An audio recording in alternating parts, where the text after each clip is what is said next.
Ladies and gentlemen, here we are again. Today I'm revisiting open chord tunings with a couple of other tunings that I've explored a bit and would like to share with you. So before we get stuck in, as the usual appeal to like the video and subscribe to the channel if you'd be so kind. Also, if you'd like some free music, a chance to grab yourself 3 free original songs, have a look in the description below for a link. So, a couple of other tunings. Today I wanted to focus on open C and DADGAD. I'll start with open C. This was one which I was aware it existed, but I dismissed it for a while because I just assumed stupidly that, because I already knew open D, I thought, well, why would you do open C? Just tune it down another step and that would give you a C chord. But actually, when I saw it written out, I realised that it opens up a lot of possibilities with the guitar. The tuning is low to high, C, G, C again, G again, C, and E.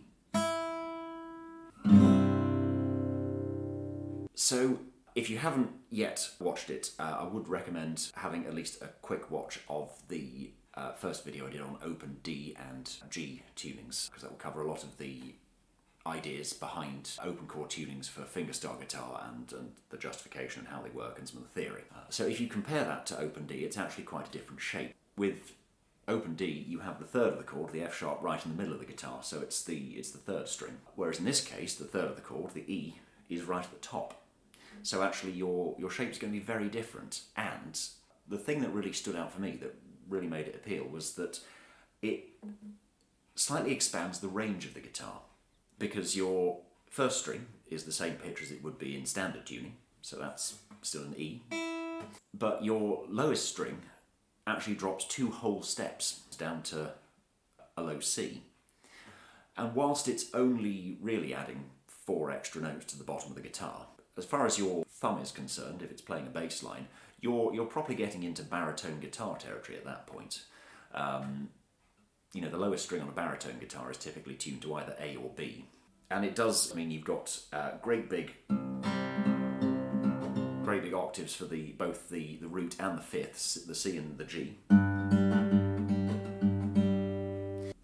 And plenty of room to noodle around on the upper strings with your right hand.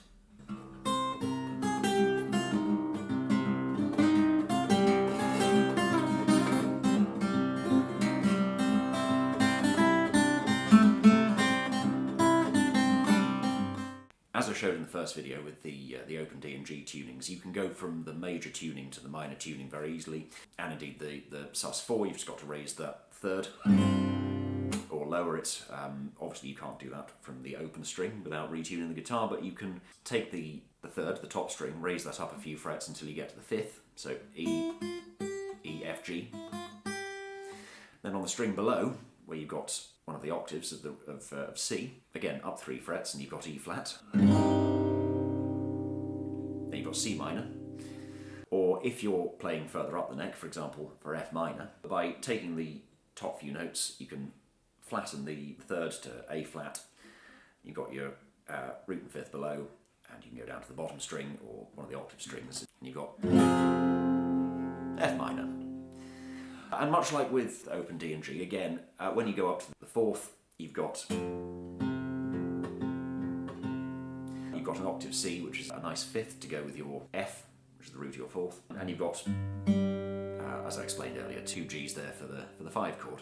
There's also a nice handy way to get an A minor, because that is only, you know, a note away from C major. All you do is raise that fifth up 2 semitones, a whole tone, to A, and we can do that by taking the 2 strings here, the third and fifth, tuned to G, 2nd fret, you've got A, and there you've got an A minor chord. Again, with a shape that can move up and down the neck quite easily. So if I want to move up to B minor, I can shift that shape up 2 frets. All I'm doing is taking those open strings at the top and fretting them on the 2nd fret this time, so they're 2 frets behind where the root and octave are.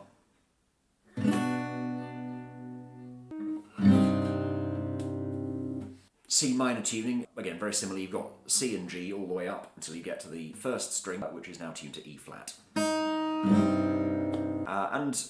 Similarly to the D and G ones I showed in the first video, you can make them major, so we get E flat major by barring at the 3rd fret and just raising the 1st string by a fret.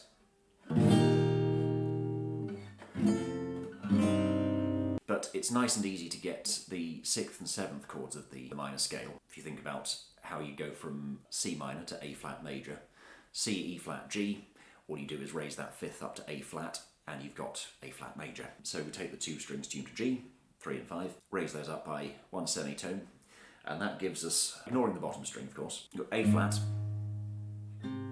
C above that, although you might block that with your finger because you probably don't want it to be too dense on the bass side.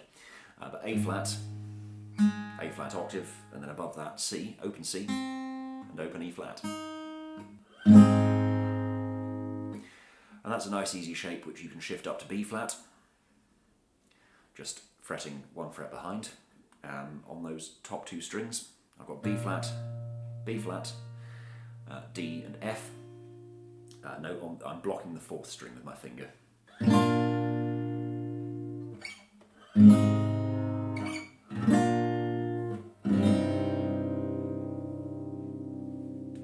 As well as, playing separate melody and bass lines with the 2 sides of the guitar, as it were. I do find open C minor lends itself particularly nicely to doing arpeggiated stuff where you can move a bass note or move part of a chord and keep a lot of open strings constant. So what I'm doing here is just taking the C minor from the first 4 strings and then just gradually putting a descending bass line on it. So.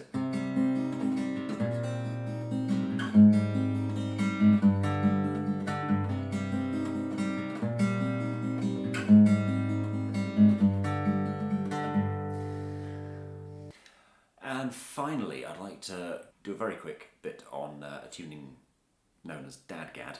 Is tuned low to high D, A, D, G, A, D.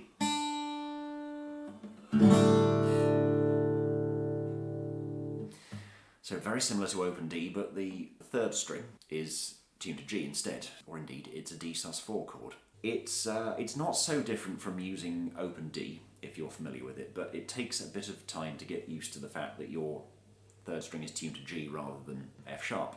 One of the biggest adjustments is that in every other tuning I've shown in this video and the one before, you've got an interval of a 3rd between the root string, or one of the octave strings, and the 3rd of the chord. So in open D it was D and F sharp, in open C it was C and E. They're in different places, but the idea is the same. You've got a 3rd between those 2 strings, whereas here you've got an interval of a 4th between the octave D, and then an interval of a 2nd between the 3rd string, the G, and the 2nd string, the A. So that takes some getting used to, because your fingers will naturally want to fret the G at the 2nd fret, and then we'll go up to the open A and realise that it's the same note, which is confusing. Obviously, moving around the neck, you can get lots of chords by just flattening that 3rd string, so this would give me F major. I can get a nice easy E minor just by fretting the 2nd fret of a few strings here. And of course I can form a D major from DADGAD easily enough by adding a 3rd either on the 4th string or up here on the top.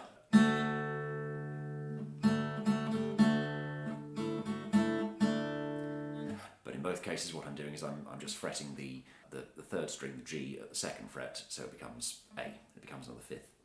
I'm not going to labour DADGAD too much because I feel like the book has literally been written on it. Sarah McQuaid's book on DADGAD tuning, I'm actually going to link to in the description because it's basically the Bible on this tune. And if you are serious about getting into this tuning, have a play around with it first and see if you like it. But if you want to explore more, I would just get that book because it probably tells you far more about it than I could. And most importantly of all, it contains about half a dozen pages, if not more, of useful chord shapes, covering everything from the basic to exotic jazz harmonies. So yeah, I will also be doing a video on slide guitar with open chord tunings. Keep an eye out for that. I'll put a link up in this corner when it's been made. Until then, thank you very much for watching.